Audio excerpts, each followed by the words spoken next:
मेरठ, यहाँ एक नीले ड्रम के अंदर एक ऐसी खौफनाक कहानी छिपी थी जिसने सही कहूं तो पूरे देश को हिलाकर रख दिया। आज इसी ब्लू ड्रम मर्डर केस की हर एक परत को खोलकर देखते हैं।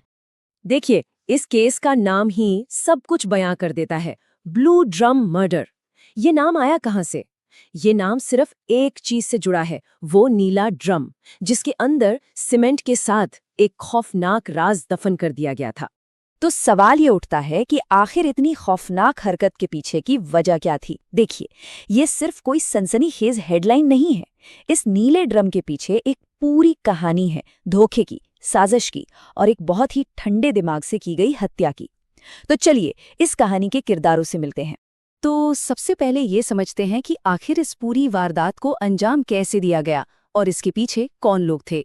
इस पूरी कहानी में 3 लोग हैं, 3 किरदार। सबसे पहले सौरभ राजपूत, जो इस केस के विक्टिम थे, और फिर हैं 2 आरोपी, सौरभ की ही पत्नी मुस्कान रस्तोगी और मुस्कान का कथित प्रेमी साहिल शुक्ला। पुलिस की जांच में जो बात सामने आई वो और भी ज्यादा चौंकाने वाली थी।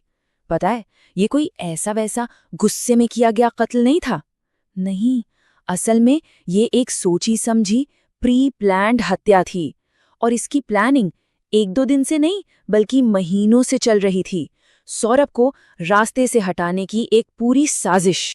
तो हुआ ये कि साजिश तो महीनों पहले से ही बन रही थी, और फिर आई 4 मार्च 2025 की वो तारीख। उस दिन सौरभ को पहले नशा दिया गया और फिर चाकुओं से गोद कर उसकी हत्या कर दी गई। लेकिन दरिंदगी यहीं खत्म नहीं हुई। हत्या के बाद शव के टुकड़े किए गए, सिर और हाथ अलग कर दिए गए। पहले तो उन्हें एक सूटकेस में डालकर ठिकाने लगाने की कोशिश की गई, लेकिन वो नाकाम रही। और फिर आखिर में उन टुकड़ों को सीमेंट में मिलाकर उसी नीले ड्रम में हमेशा हमेशा के लिए दफन कर दिया गया। लेकिन कहते हैं ना, कानून के हाथ लंबे होते हैं। तो इतनी सावधानी से बनाई गई ये योजना आखिर फेल कैसे हुई? चलिए अब इस पर आते हैं।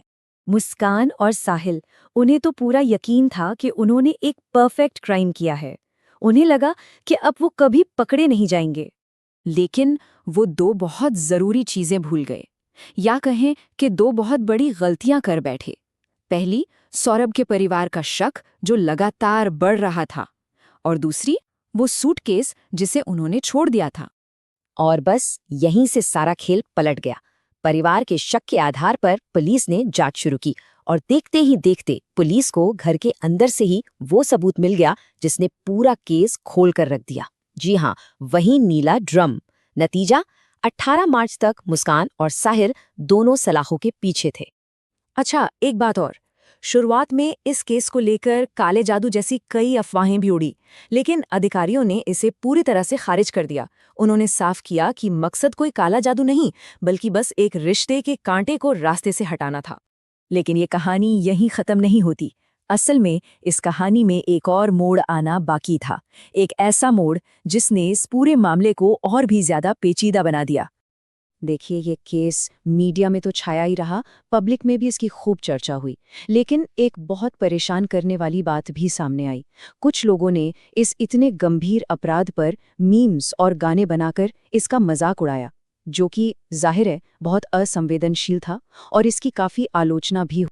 और वो पेचीदा मोड़ ये था, जेल की सजा काटते हुए मेरठ की जिला जेल में मुस्कान रस्तोगी ने एक बेटी को जन्म दिया। जेल के नियमों के हिसाब से ये बच्ची अपनी मां के साथ लगभग 6 साल की उम्र तक जेल में ही रह सकती है। इस बच्चे के जन्म ने मामले को एक नई उलझन में डाल दिया है। एक तरफ मुस्कान अपनी नवजात बेटी को जेल में पाल रही है, तो वहीं दूसरी तरफ सौरभ के परिवार ने बच्चे के पिता को लेकर सवाल उठाए हैं और डीएनए टेस्ट की मांग की है। और यहीं आकर ये पूरी कहानी एक बहुत ही मुश्किल सवाल पर आकर रुक जाती है कि एक अपराध की परछाई एक मासूम की जिंदगी पर कैसे पड़ सकती है। इस बच्ची का, जिसका नाम राधा रखा गया है, उसका भविष्य क्या है? ये एक ऐसा सवाल है जो शायद इस केस के खत्म होने के बाद भी लंबे समय तक गूंजता रहे।